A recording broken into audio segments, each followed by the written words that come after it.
レイジーキングの世界へ。世界を旅し、文化と事件を持ち帰る男、キング様だ。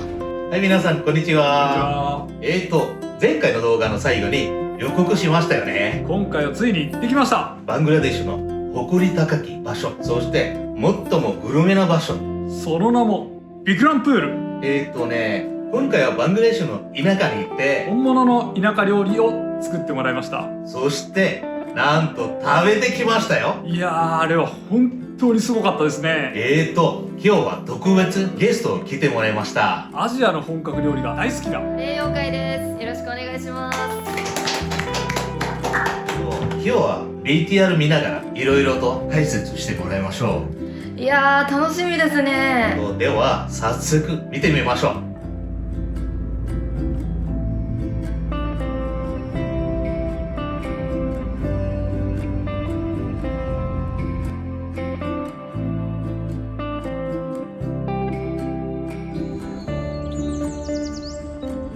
ハロー、こんにちは。こんにちは。今どこに来ましたか？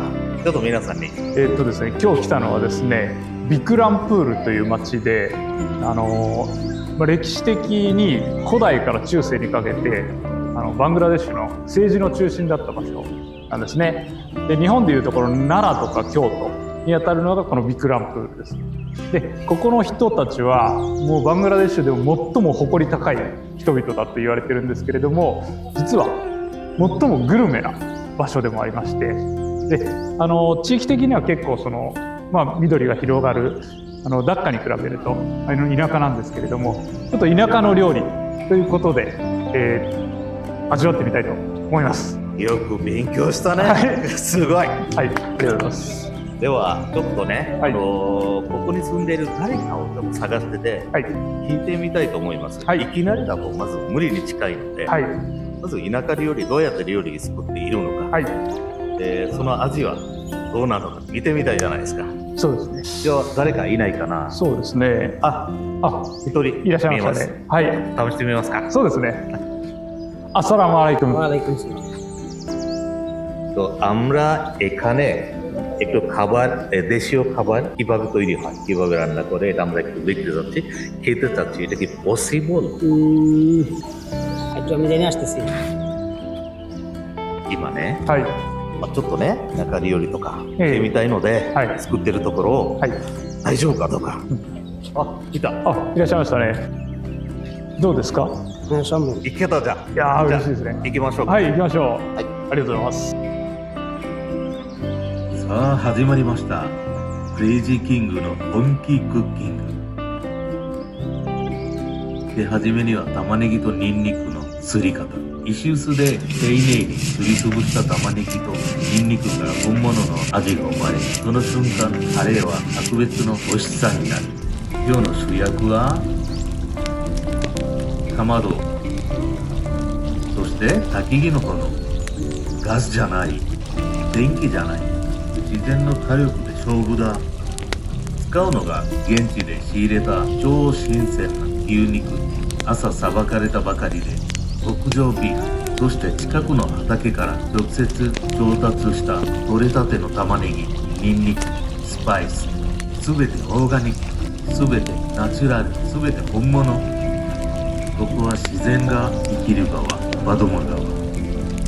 この川はただの川じゃない、命を育む恵みの川。今日取れたのは小魚。小さいけれど味は最強クラス。身はふわふわ、甘みは濃厚。一口食べれば止まらない。そしてこの川にはあの王様の魚、ギリシャ、さらにパンガース、ルイ、カトラ、アイル、ボアル。川がこれほどの魚を育てるなんてまさに奇跡。漁師たちの技、自然の流れ、そして豊かな水。これがあるからこそ最高の味が生まれる。バドマ川、恵みの川と呼ぶにふさわしい。クレイジーキングはこの自然の恵みに感謝しながら豪華にいただきます。炎の揺らぎ、土鍋の中でじっくり煮込まれるビーフ。玉ねぎの甘みが溶け出し、ニンニクの香りが立ち上がる。この火力、この香り、これはもう野生のカレーだ。ゆっくりじっくり自然の力で完成する龍谷のビーフカレー。これがクレイジーキングの魂の一皿。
小魚のもう一種類のカレーに作るので、はいそれを見てみたいと思います。はい、どうぞ。これは本当にしらす節のもうちょっと大きいやつ、そうですね。海の幸っていうかうね、ん、5センチぐらい。骨がほぼなんていう肉と同じぐらいな、こんな柔らかい。うん。だから結構美味しいっていうかね、骨ごと食べられる。体にいい成分がめちゃくちゃ入ってるこの小魚に。まあ、特に目にはめっちゃいいって言われてる。そうだね。うん。ビタミン E がとんでもない入ってるから。川魚なんですね。川です。これもパドマ川で取れてる。でっかい川で。あまあ、後ほどまた、そうですね川をまた取りましょう。取りましょう。今ね、スパイスとかでもうマリネをしているっていうか、青唐も入ってて、ターメリックとか、唐辛子とか、火にはかけないんですかね。かける。まずよーくマリネをするのがコツなんですよ。それによってまた味が変わってくるので、はい、火にかけないと刺身になっちゃうから、これ水をかけてます。ね、まあかまどに乗っけて薪を入れて塩こしをまた増やすと。まあこれで。ち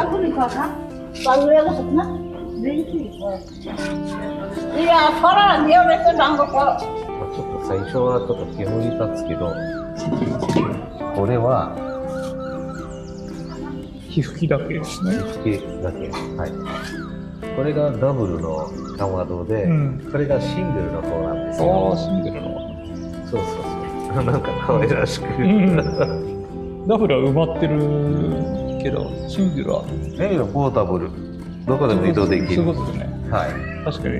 ダブルじゃ重くて持てないです。これだとさ、環境にはいいんですよ。なぜかというと、周りの葉っぱとか薪とか全部燃やして料理が作れるっていうかね、ゴミなくなるし、で料理も美味しくできる。そうですね。石油とかも使わないですね。そうね。だから料理あちこちに作ってる時に歩いていく時に、いろんな匂いでみんな分かっちゃうんですよ。ああ、ここはビーフ作ってるなとか、料理作ってるなっていう。基本的にはこういう感じでもうほぼ出来上がった。これでしばらくして出来上がるので、出来上がる直前にパクチーとか入れて仕上げるっていうことなんですよ。また出来上がった時に食べてみましょう。これがまあ田舎のそのお家なんですけども、下はなんと木でできているいい景色。綺麗な庭ですね。なんか癒されますね。ですね。まあこういう感じなんですけど、で実にトイレとか気になるでしょうけれども、トイレどうなってるのかってなかなかね見ることはできないかもしれないけど、こういうねシンクがあって、まあ一応コモット便器になっているっていうことなんですよ。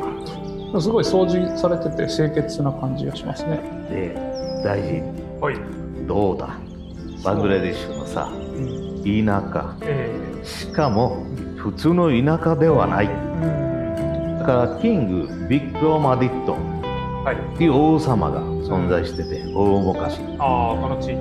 そう、その王様が支配していた地域が全体ビックロンプールっていうんですよ。だからバングラデシュの首都、中心部だった地域なんですよ。まあそこの一環としてそのお家県にまあちょっとお願いして、今日は来たんですけど、なるほど。でどうやって作ってるんだろう、それがぜひとも知りたいっていう多くの声があって、それできたらねどうしても答えてあげたい、必死でここまで来たんですよ。第一の感覚では、イメージとしてはどうだ、ここに来てて全体的に。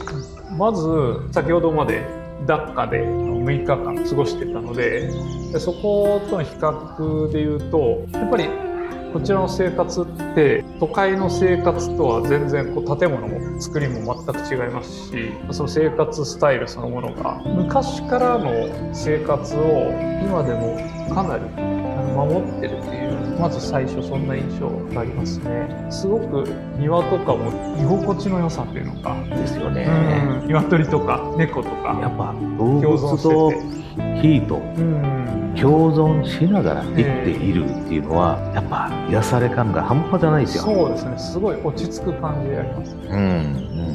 わかる。すごくいいですね。実はね、ビッグロンプールのうちっていうのはバングラデシュ全体的に結構いい評判なんですよ。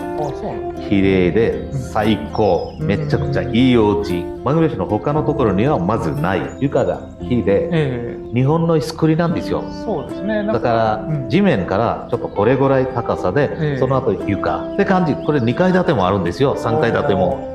めちゃくちゃ金かかるんですよ。木使ってるから。そういう家もいっぱいある。機会があればね、また皆さんにご案内したいと思います。今料理を作っている最中なので、出来上がった時にまたいただきたいと思いますので、皆さんもぜひご一緒にお楽しみください。では後ほどまた。もう料理が出来上がったので、まず紹介していきます。これがプラウですね。で先ほど作っていた小魚のカレーと、もう一種類の、小魚よりちょっと大きいカレーなんですけど、でこれは野菜炒めで、こっちは先ほど作っていたビーフカレーで、これがチキンローストサラダっていう的な感じ。非常に美味しそうで、すぐにでも食べてみたいと思います。でこれがプラウ。どうぞ。ありがとうございます。他のところで食べてるプラウとまた額が違うと思う。私がちょっと手で取っちゃうね。でこれがチキンロースト。ローストは基本的に汁はない。ちょこっと残るけど、それをフレーバーで混ぜて食べるレモンとキュウリなんですけど、バングラデシュはキュウリがね、こんな太くてこういうでかい。日本みたいなその細いキュウリではない。そうなんですね。確かに太いですね。では食べてみましょう。いただきます。これがチキンロースト。バングラデシュのチキンローストはこういうものなんですね。めちゃくちゃうまいですね。鶏の本物の食べ方っていうのは、肉だけ食って骨捨てちゃうっていうのは、下手な食べ方、バングラデシュ人としては。骨の関節の部分、砕いて、最後に捨てるけど、そのジュースとか味とか全部味を。それが結構ね、美味しいですよ。確かになんか、あれしますね。じゃあ何骨ぐらい食べちゃうの？そこら辺ね、犬と猫と結構似てる。ちょっと違うでしょ？ちょうど料理を本当に完璧に味わうって意味なんですよ。で、今、ダッカーとかさ、首都に行くと、レストランとか、ハイクラスのうちに行くとか、またこういう食べ方はしないんですよ。スプーンフォークで肉をばらしてて、パッションしながら肉だけ食べてて、丸ごと骨そのまま使う。っていう現代的になってるんですね。ありがとう。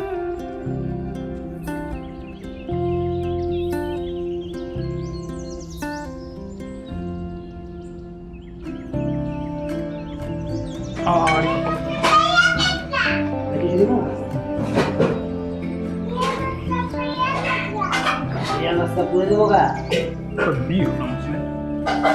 ビーフ。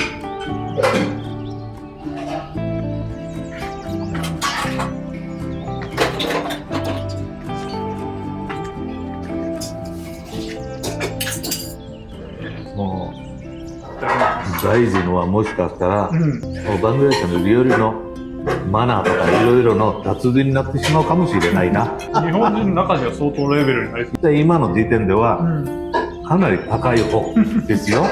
知らないことまで学びながら、毎日進化してるようなって感じなんですよね。これと嬉しいですけどね。これビーフもめっちゃくちゃうまいです。ありがとう。ビーフのね、味が、味そのものを生かした料理なんですよ。気づきました？そうですね。これはビーフだよって歌ってる。そんな感じしますね。味付けでビーフの味が殺されてないから。殺されてない。しかも歯ごたえがありながら柔らかい。確かに。なんかちょうどいい歯ごたえ。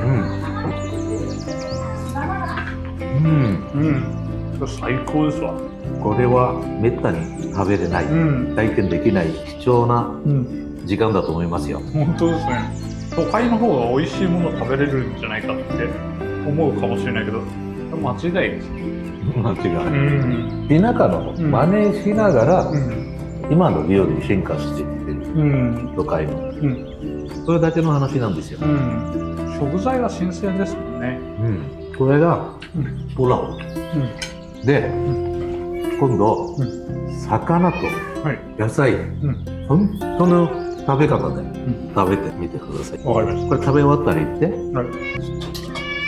めいこちゃんもめっちゃ来てる。なんか動物が日常の中に溶け込んでる感じありますね。これが本当の共存。そしてさ、菜の花の葉っぱですかね、その野菜の炒めなんですよ。で、多分日本人が全くこれの食べ方は知らないだろうけど、これね、また非常にうまいんですよ。フェニグリックちょっと入ってます。フェニグリック風の野菜炒め。フェニグリックってスパイスの一種。フェニグリックの種なんですけど、特殊な味がする。似てると思うから、最初の方で。それをどうぞ。で、私はこの小魚を、これを食べてみたいと。美味しい。小魚のカレーは、こういう感じなんですけど、料理は何もかもめちゃくちゃうまいんだ。うまい。うまっ。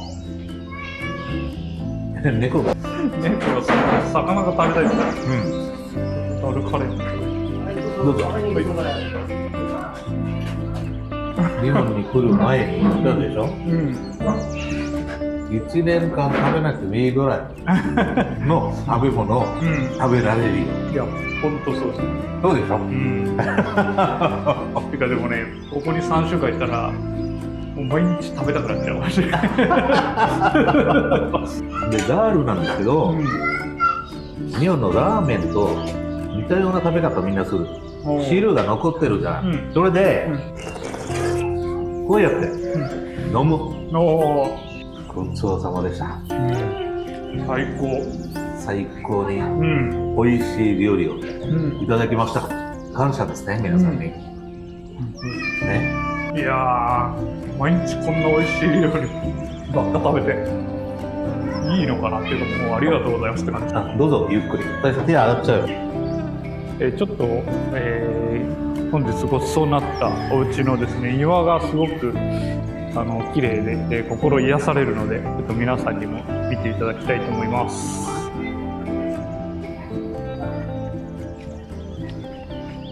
なんかちょっと里芋みたいなのが生えてますね。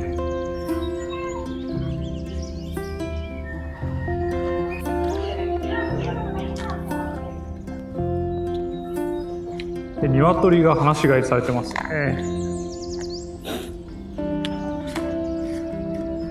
可愛いですね。こちら池がありますね。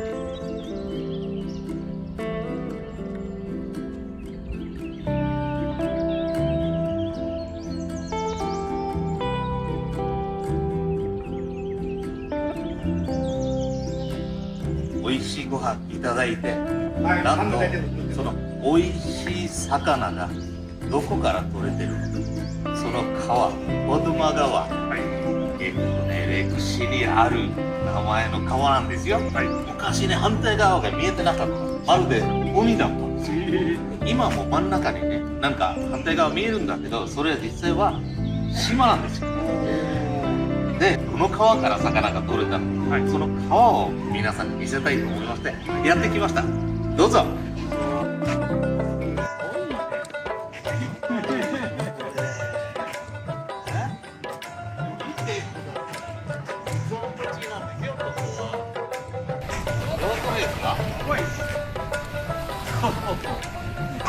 川の概念変わる。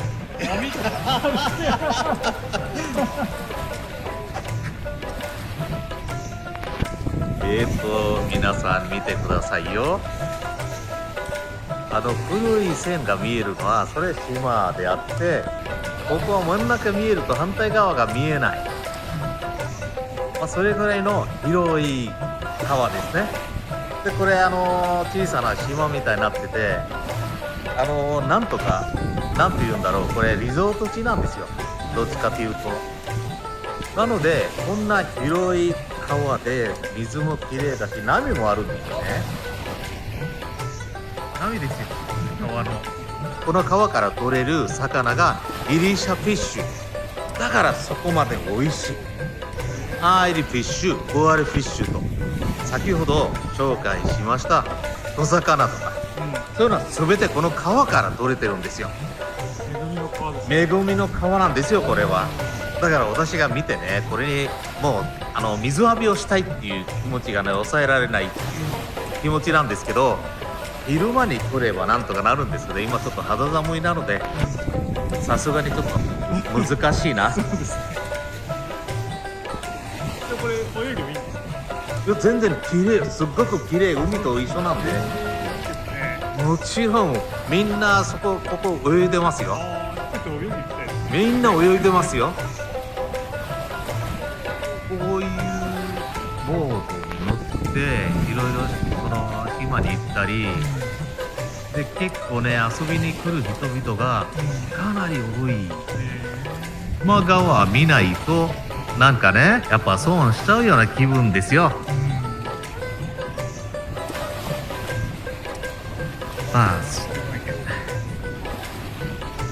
それではこの本物のグラブジャムを食べてみたいと思うんですが、ちょっと止められた店主にまずこれを食べてみてと。これ多分非常にうまいって言ってるんですよ。多分世界一うまいかもしれない。食べてみて。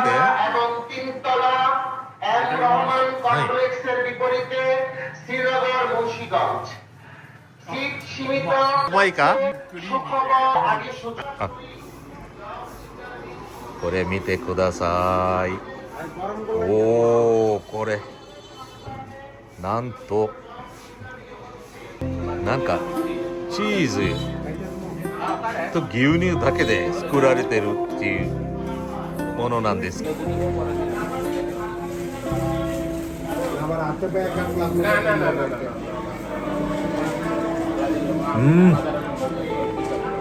これは下手したら天国行っちゃうかもしれない。絶対ね食べてくださいよ。これビッグロンプール聞いたらこれはね並外れた美味しさ。甘くはないよ。すっごく甘いかっていうそうでもない。チーズとかクリーミーな自然の甘さで口の中に幸せが走り回る的な感じなんですよ。食べてみないとね説明難しい。甘いスイートグラブジャム。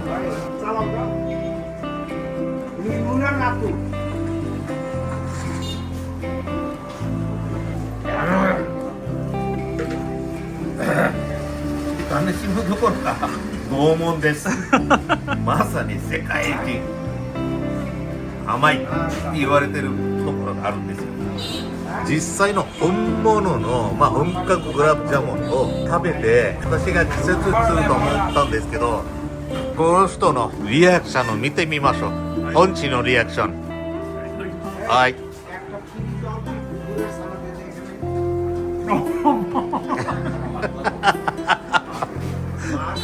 並外れた甘さじゃないんだよなこれ。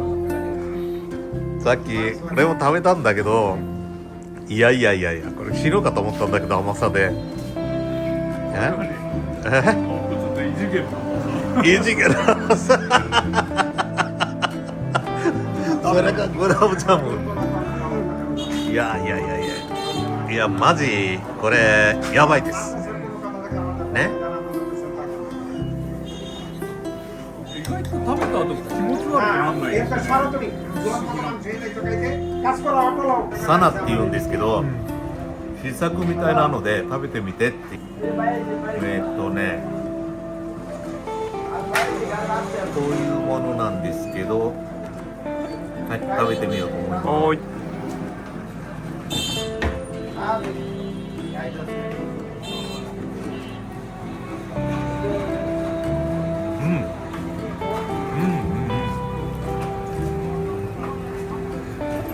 またこれはこれで、全く違う味で美味しいんですよ。で、味がね、砂糖じゃないんですよ、これ。やっぱね、デーツの木から、デーツのココナッツの木から汁が出てきて、その汁を温めて煮込んで出来上がるその砂糖。それで味付けしている。だからめっちゃうまい。